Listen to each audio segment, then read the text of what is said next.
کچھ قلم سیاہی نہیں بکھیرتے بلکہ معاشرے کے ان ناسوروں کی جراحی کرتے ہیں جنہیں چھپانا تہذیب سمجھا جاتا تھا۔ جب اردو ادب کی دنیا میں روایتوں کے بت پوجے جا رہے تھے، تب ایک عورت نے ہمت کی ان بتوں کو پاش پاش کرنے کی۔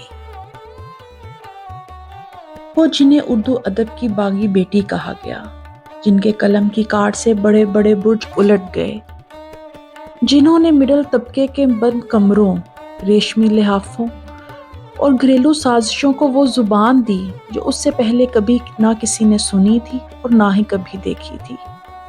خوش آمدید، آپ سن رہے ہیں فولیو آڈیو بکس۔ آج ہم ورگردانی کریں گے اردو کی اس لیجنڈری افسانہ نگار کی زندگی کی، جس نے عدالتوں کے کٹکہرے تو قبول کیے مگر اپنے سچ پر سمجھوتا نہیں کیا۔ آئیے ملتے ہیں عصمت چغتائی صاحبہ سے۔ عصمت چغتائی 21 اگست 1915 کو اتر پردیش کے قصبہ بدایوں کے ایک مڈل کلاس فیملی میں پیدا ہوئیں۔ ان کے والد مرزا قسیم بیگ چغتائی ڈپٹی کلکٹر کے عہدے پر فائز تھے۔ وہ اپنے 10 بہن بھائیوں میں 9ویں نمبر پر تھیں۔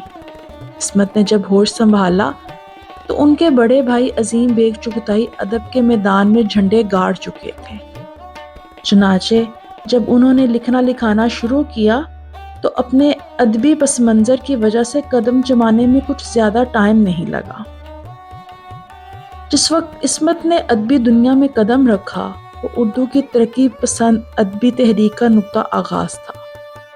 پریم چند رخصت ہو چکے تھے اور منٹو، کرشن چندر بیدی، غلام عباس، خواجہ احمد عباس اور کئی دوسرے اپنی نگار شاز سے اردو ادب کو مالا مال کر رہے تھے۔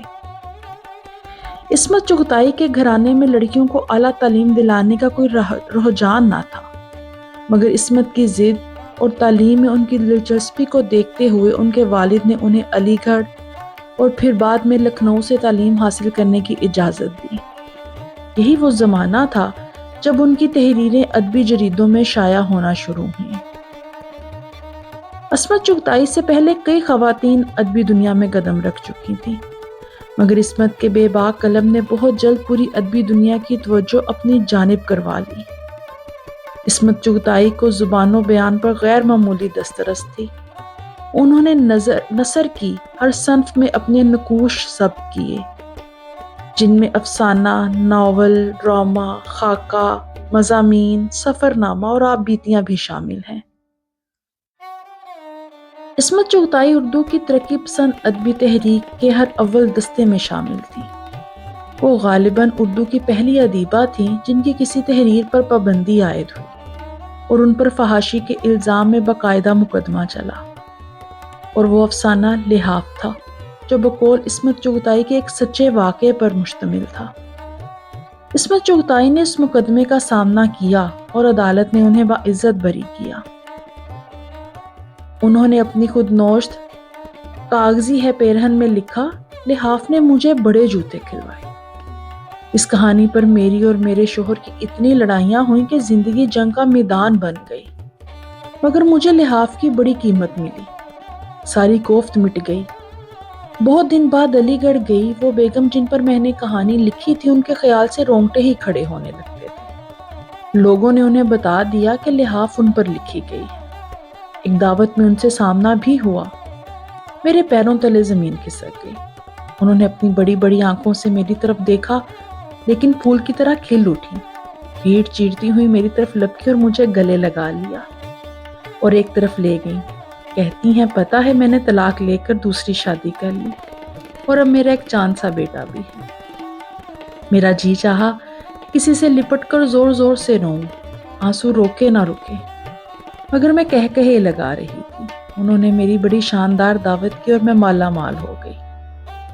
ان کا پھول سا بچہ دیکھ کر مجھے ایسا لگا کہ وہ بھی میرا کوئی ہے، میرے دماغ کا ٹکڑا، میرے ذہن کی جیتی جاگتی اولاد، میرے قلم کا بچہ، اور میں نے جان لیا کہ چٹان میں بھی پھول کھل سکتے ہیں۔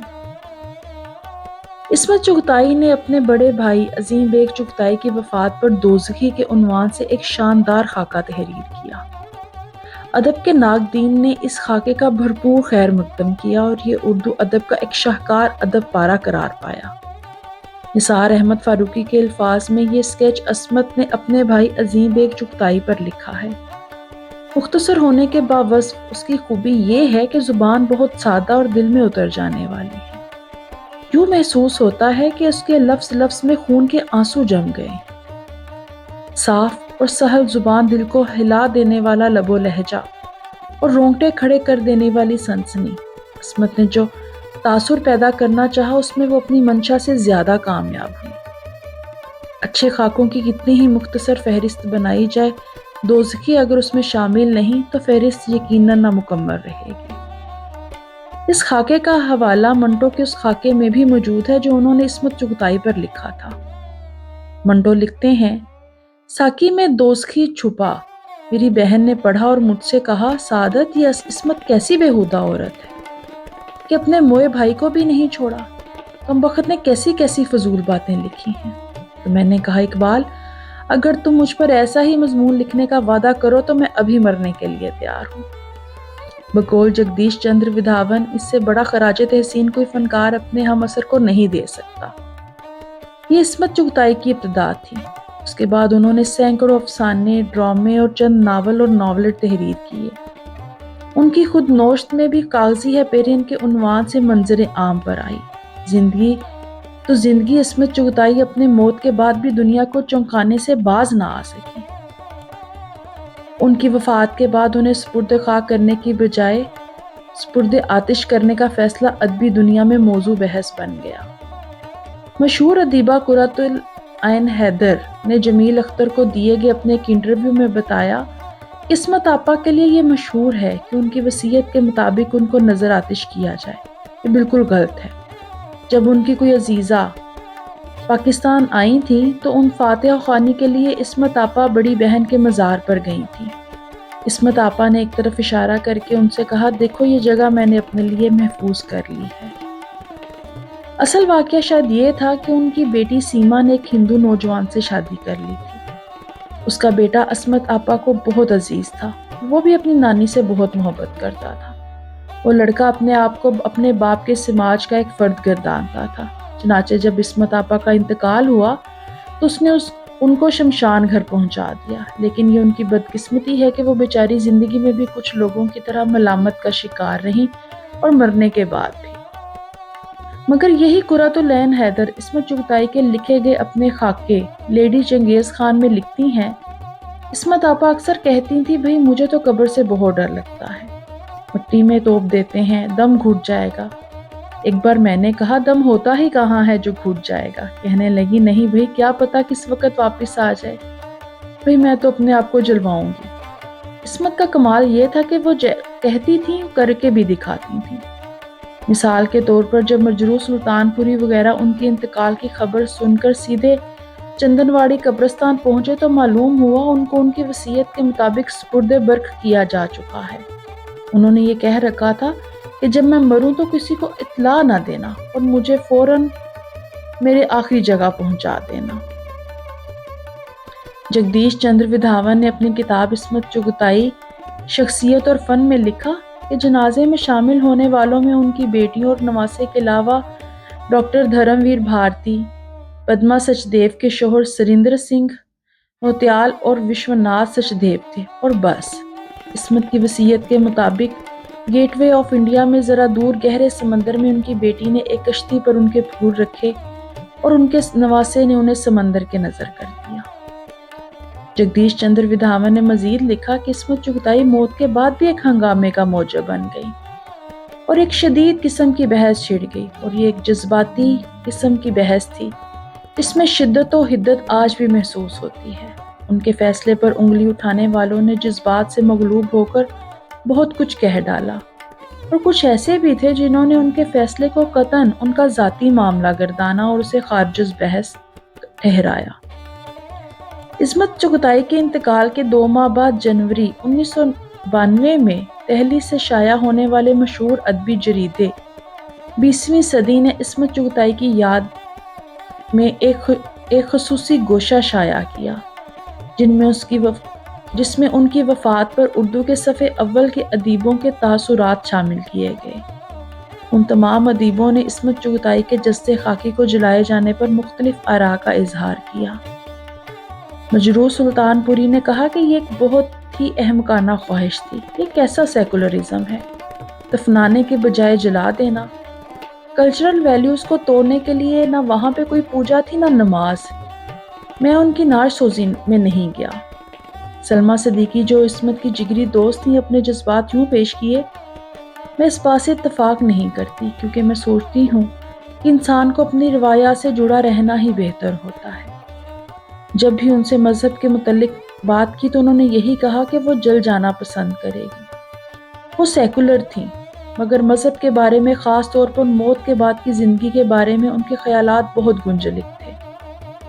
اس کے برعکس ڈاکٹر راہی معصوم رضا نے عصمت کے فیصلے کے حق میں آواز بلند کی اور ان کے باغیانہ کردار کو سراہا۔ انہوں نے کہا، یہ عصمت کی ذاتی خواہش تھی، اس سے کسی کو سروکار نہیں ہونا چاہیے کہ ان کی خواہش پر کوئی اعتراض کرے۔ وہ بہبود بشر کی قائل تھیں، میں انہیں سلام کرتا ہوں۔ مسرور جہاں نے کہا کہ سچ تو یہ ہے کہ وہ جاتے جاتے بھی ایک دھماکہ کر گئیں۔ لوگ خفا ہوتے ہیں تو ہوتے رہیں، مذہب کے ٹھیکیدار انہیں بے دین اور مشرک کہتے ہیں، کہتے رہیں۔ انہوں نے قبر کے گوشہ عافیت کو آباد کرنے کی بجائے اپنے فانی جسم بھر کی مٹی میں سپرد کرنا پسند کیا اور مرتے مرتے بھی دوسروں کو جلانے کا سامان کر گئیں۔ عصمت کی بیٹی سیما ساہنی نے ان کے فیصلے کے پس پشت جو جذبہ کار فرما تھا اس کی وضاحت کرتے ہوئے کہا، انہیں مرنے کے بعد دوبارہ پیدا ہونے کے نظریے پر پورا یقین تھا۔ خود کو نہ دفنانے کا فیصلہ اسلام کی بے حرمتی کرنا نہیں تھا۔ وہ سوچتی تھی کہ اسلام عظیم اور ایک اچھا مذہب ہے، لیکن اس نے بدلتے ہوئے حالات کے ساتھ خود کو تبدیل نہیں کیا۔ وہ ہندوازم پر بھی بہت یقین رکھتی تھی۔ ان کا کہنا تھا کہ یہ ایک عظیم فلسفی ہے اور یہی وجہ ہے کہ ہندوازم طویل عرصے سے زندہ ہے۔ 20ویں صدی کے اس شمارے میں عصمت چغتائی کا ایک ایسا خط بھی شائع کیا گیا جس میں انہوں نے اپنی لاش کو جلائے جانے کی خواہش ظاہر کی تھی۔ انہوں نے یہ خط شری گنگادھر جی کے نام تحریر کیا تھا، جن کی کتاب ستی انہیں بہت ناگوار گزری تھی۔ اس کتاب میں شری گنگادھر جی نے ستی کے رسم کی حمایت کی تھی اور لکھا تھا کہ اس کی ترویج ہونی چاہیے۔ عصمت چغتائی نے اس کتاب پر تبصرہ کرتے ہوئے گنگادھر جی کو ایک طویل خط تحریر کیا، جس میں انہوں نے ستی کی رسم کو مخالفت کرنے کے بعد لکھا تھا، مجھے قبر سے خوف آتا ہے، میں تو بھسم ہونے کی وصیت کر چکی ہوں۔ یہ میرا جسم ہے، میرا دل و دماغ ہے، میں جو چاہوں گی وہی ہوگا۔ میں 3 بار روس جا چکی ہوں، یورپ بھی گھوما ہے، بس امریکہ نہیں گئی ہوں۔ چین میں 4 مہینے گھوم آئی ہوں، یورپ بھی خوب سیر کی، مگر میں تو چڑیا کی ستی بھی برداشت نہیں کر سکتی۔ چور قاتل کو بھی زندہ جلایا جانا برداشت نہیں کروں گی۔ آپ اپنی بیٹی بہو جلائیں گے تو میں صرف بے بسی سے سہوں گی، آپ کو دعائیں نہیں دوں گی۔ عصمت چغتائی کے انتقال کے کچھ عرصے پہلے 20ویں صدی کی مدیرہ شمع افروز زیدی نے ان کا ایک طویل انٹرویو کیا جو خصوصی شمارے میں شائع ہوا۔ اس انٹرویو کے آخر میں شمع افروز زیدی نے لکھا کہ بات چیت کے دوران عصمت آپا نے مجھے ایک جگہ یہ منکشف کیا تھا کہ انہیں قبر کے اندھیروں سے بڑا خوف آتا ہے، اور غالباً یہی وجہ تھی کہ ان کی وصیت کے مطابق ان کے جسد خاکی کو سپرد خاک کرنے کی بجائے آگ کے روشن شعلوں میں نظر کر کے راکھ کے ڈھیر میں تبدیل کر دیا گیا۔ تاہم اخباری خبر کے مطابق ان کے نواسے آشیش کا یہ بیان بڑا تکلیف دہ تھا کہ نانی بڑی سیکولر تھی، اس لیے انہوں نے اپنی نعش کو چتا میں جلا دینے کی خواہش کا اظہار کیا تھا، اور میں سوچنے لگی کہ ہندوستان جیسے سیکولر ملک میں کیا ہر شخص کو اپنے سیکولرزم کا ثبوت فراہم کرنے کے لیے بعد از مرگ خود کو چتا کے شعلوں میں نظر کرنا پڑے گا۔ قرۃ العین حیدر نے اپنی کتاب دامان باغباں میں ایک اور تحریر میں عصمت چغتائی کی لاش کو جلائے جانے کا تقابل نون راشد کی لاش کے جلائے جانے سے کیا اور لکھا کہ لندن میں ان کی وفات کے بعد ان کی انگریز بیوی نے ان بیچارے کو جلوا دیا۔ اس معاملہ میں نہ عصمت آپا قصوروار ہیں نہ راشد صاحب، یہ مردہ بدست زندہ کی 2 المناک مثالیں تھیں۔ حالانکہ شمع افروز زیدی کو دیے گئے عصمت چغتائی کے انٹرویو اور شری گنگادھر جی کو تحریر کیے گئے خط سے بالکل واضح ہوتا ہے کہ عصمت چغتائی کی لاش کا جلایا جانا ان کی ذاتی خواہش کی تکمیل تھی، نہ کہ مردہ بدست زندہ کی مثال۔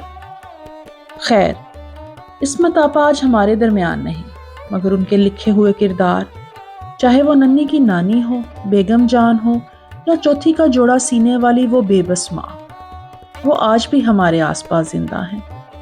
عصمت نے ہمیں سکھایا کہ ادب صرف تفریح نہیں، بلکہ سماج کا وہ آئینہ ہے جس میں اپنا اصل چہرہ دیکھنا ہر کسی کے بس کی بات نہیں۔ ان کا قلم آج بھی خاموش نہیں ہوا، وہ اپنی تحریروں کی صورت میں آج بھی ہم سے مخاطب ہیں۔ ہمیں بتائیے گا کہ عصمت چغتائی کا کون سا افسانہ آپ کے دل کے سب سے قریب ہے۔ اگر آپ کو یہ بائیوگرافی پسند آئی ہو تو اسے لائک کریں، اور اردو ادب کے مزید شاہکاروں کے لیے فولیو آڈیو بکس کو سبسکرائب کرنا نہ بھولیں۔